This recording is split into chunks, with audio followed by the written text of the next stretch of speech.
Welcome back to the Explainer. So today, we're diving into what I'd honestly call a masterclass in strategic procurement. If you're looking to successfully navigate the Chinese gift supplier landscape in 2026, you've got to look at it strictly through the lens of a professional buyer. We're skipping the basics today. Instead, we're going to dissect the exact pipeline for locking down top-tier manufacturers, with a massive focus on writing bulletproof RFQs and running flawless quality control. Trust me, this is going to completely transform how you source. Okay, let's dive into this. Here's our 5-step pipeline for today. First, saying farewell to generic sourcing. Second, mastering the precise RFQ. Third, mapping out the top 7 supplier matrix. Fourth, diving into core evaluation metrics. And finally, step 5, the strict quality inspection steps. Let's get right to it. Starting off with Section 1, Farewell Generic Sourcing. The sourcing landscape has seen a massive shift for 2026. I absolutely love this quote from the source material. Successful buyers in 2026 are moving away from the scattergun approach. Instead, they are identifying specialized leaders. Think about it. Blindly scrolling through thousands of unverified listings on generic B2B platforms? Yeah, that's a massive risk. It drains your time, and honestly, it bleeds your budget. You aren't just hunting for a product anymore. You're hunting for a specialized partner. The reality in 2026 is that the market just isn't about cheap commodities anymore. We literally said goodbye to that entire era. Your procurement strategy now, it's all about zeroing in on established names within highly specialized manufacturing hubs. You want that direct factory pricing, rock-solid lead times, and deep material expertise. Basically, you want the factory that does one specific thing better than literally anyone else in the world. Which brings us right to Section 2, the precise RFQ, your winning start. Because honestly, vetting world-class suppliers means absolutely nothing if your own request for quotation is weak. Your RFQ is the absolute bedrock of your sourcing operation. Look, just sending a supplier a quick reference photo on WhatsApp, guaranteed recipe for failure.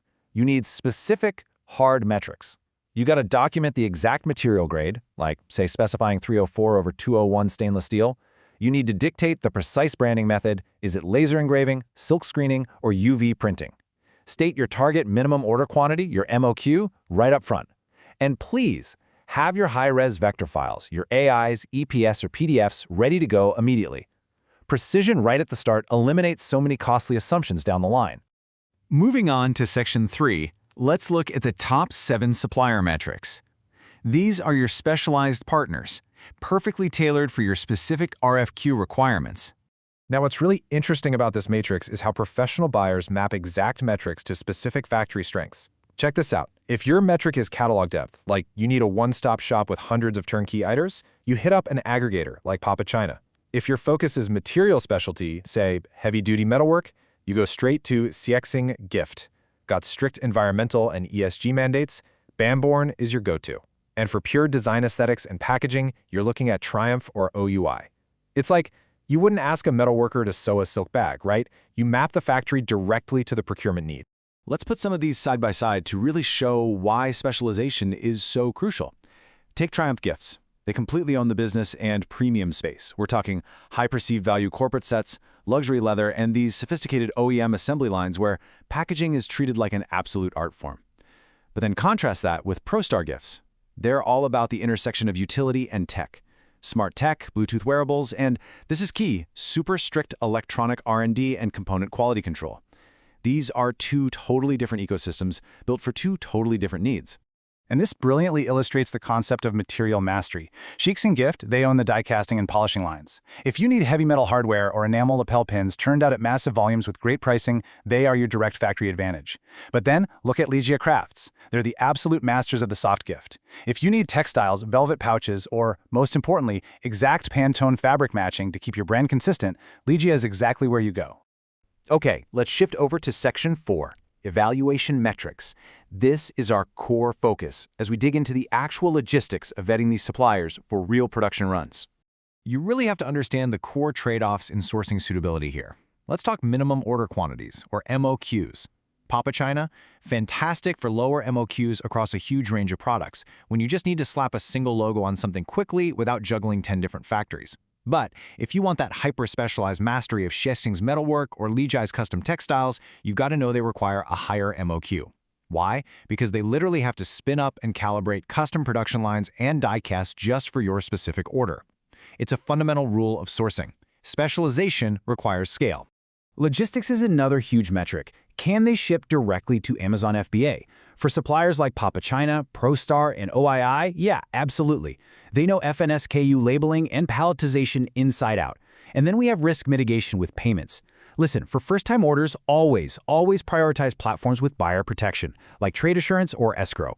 But once you've built that trust and cleared a successful factory audit, pro buyers usually transition safely to T/T or telegraphic transfers, just to optimize those transaction costs. Finally, Section 5, Quality Inspection Steps. This is your strict final moat. It's literally how you make sure the stuff you ordered is the stuff that actually shows up. So, the crucial point here is understanding what a golden sample actually is. In the professional procurement world, this is not just some neat little prototype you put on your desk. No, it is the definitive, legally binding visual contract between you and the factory. It has to represent the exact final product. That means the final packaging and literally every single manual insert. Simply put, if it's not in the golden sample, do not expect it in the final bulk delivery. Let's walk step by step through this final workflow. Step 1, secure and sign off on that golden sample, no exceptions. Step 2, always build a 14-day buffer into your production schedule. Gift orders usually have hard deadlines, right? Like product launches or holiday seasons. You absolutely have to account for random customs inspections or shipping delays. And step 3, execute third-party quality control. For any high-volume run, you've got to hire an independent inspector, someone like Kima, to check for finish defects, logo alignment, and quantity accuracy. And you do this before you ever wire that final balance. I want to leave you with a final thought to really challenge your strategy moving forward. As global ESG regulations keep tightening, is your supply chain ready to survive the strict plastic reduction mandates of tomorrow? Think about it. Suppliers like Bamborn, who specialize in sustainable FSC-certified bamboo, they represent the necessary future of procurement, especially for the European and US markets. Picking the right specialized partner today isn't just about saving a few cents, it's about making sure your product can legally cross borders tomorrow. Thanks for hanging out with me on this explainer. Now get out there and source like a pro.